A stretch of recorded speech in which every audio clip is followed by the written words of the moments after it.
is as battling buskers in a turf war. Nick claims he's been forced out of a prime performance position, costing him thousands of dollars. Vasiliy denies the accusation that he's to blame and claims Nick had other reasons for moving on.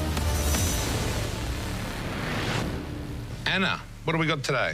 Kyle, these young men have been causing a scene in the streets of Sydney. We have Nick, who's taking fellow busker Vasiliy to court for intimidating and threatening him while he was performing for a crowd. He is seeking $2,380 in lost income from busking. Over to you, Kyle. Oh, right. So you guys are both buskers? Yeah. What do you do? I play the piano. Yep. I've got like a keyboard and a big speaker and stuff and bring it all on a trolley. Right. What do you play, Vasiliy? I play the violin. The violin. Very nice.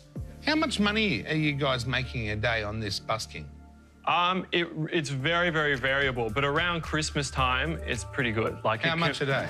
Give me a figure. If you're at Pitt Street and you wait all day, like it's pretty good there. Usually you can get at least like $200 an hour. How many hours would you spend there? Probably just one in a day. Oh, right. Okay, so you can't sit there for 10 hours? Yeah. You can't earn $2,000 a day by playing your keyboard? No, that's right. Who dishes out the times? Like some sort of busker pimp there dishing out? Is that what happens? No, basically... You'll work that corner, you'll work that corner? No, it's actually... so whoever gets there first just basically gets to choose what time they get. Oh, OK. First in, best dressed sort of thing. Yeah. Okay. I think this is where the busking guidelines come in. We're only allowed to busk 1 hour per day per pitch.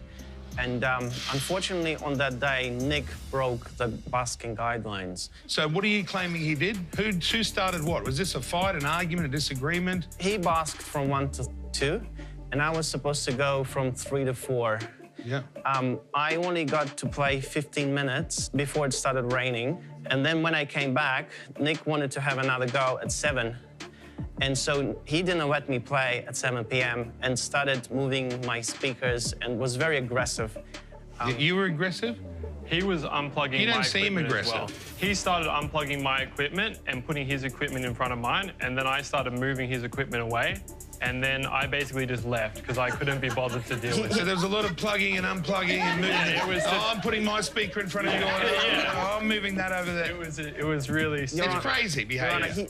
And what are the crowd? Are the crowd paying big money to see this? There was actually more crowd than during more Nick's crowd show. than any of the performances. I'm sure there would have been. What do these guys want out of this? Nick is claiming $2,380 For what? in lost income. Because Lost income over how many weeks? We do have a breakdown of the projected income. If we could please bring that up on screen. Oh, there's some bad days there. So your projected income is very high compared to your actual income. And that's if he was to play at other locations other than Pitt Street Mall. What, like a dead-end street that gives you no money? The more people, the better the opportunity to earn money. The more people that walk past. That's right. Yeah. Who put this chart together? What a waste of time. A guessing game on how much we might earn if it's not raining and there's a heap of people walking past feeling generous.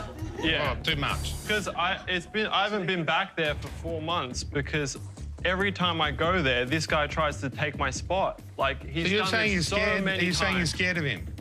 No, he's just like an annoying little yappy dog that just won't leave you alone. But you choosing not to go back there because of the annoying yap, you can't be claiming he'd pay that money for you. You've chosen not to go back there, though. He does this. He can prevent you from playing. The reason that he's not coming back to Pitt Street Mall is that because he actually moved out of his apartment from Pitt Street to Circular Quay, so it's actually very far for him to go back to Pitt Street Mall. And in fact, I offered him... That's not far. Well, he chooses... That's a 4-minute walk. He chooses not to come to Pitt Street anymore because It's a 4-minute walk from Circular Quay to Pitt Street Mall. But because he has a lot of gear to drag around, it's actually very heavy for him to go up the hill, up and down each morning. So that's the reason he's not coming back. Not because You sound like you're his defendant now. You're defending him. OK, let's wrap this up. I think we've all heard enough. Straight now to the verdict. Will Nick cash in on his claim, or will Kyle's verdict make these two buskers change their tune? Nick has made a big song and dance about Vasiliy forcing him out of his favourite busking spot. He's just like an annoying little yappy dog that just won't leave you alone. He says it's cost him more than $2,000. But Vasiliy claims Nick is responsible for the musical mischief. He started moving my speakers and was very aggressive. Can Kyle's verdict call curtains on these buskers' turbulent turf war? Who would have thought that? I always just thought, oh, here's some change. I never thought there's a whole underworld of underbelly busking edition has yet to hit our screens. Okay, let's wrap this up. Vasiliy, what do you want? I want $500. You get nothing. You've been a very bad boy. Stop laughing or you'll get nothing as well. Okay, sorry. Nick, you will pay him 1 day's lost wages. That's the verdict. Decided. End of case. This case is ridiculous. See you later. It's off his go. Thank you. I should order you to carry his stuff around for 1 day. Please. Go. We thought our job was tough. They're doing it tough. That was confusing. Very confusing. And the chart, who puts the waste of life? As far as I'm concerned, it's a win for all buskers. Now Vasiliy knows he can't push people around. Kyle doesn't seem to care about the busking rules, and now I'm the one paying. In Kyle's court, the law's not necessarily on your side.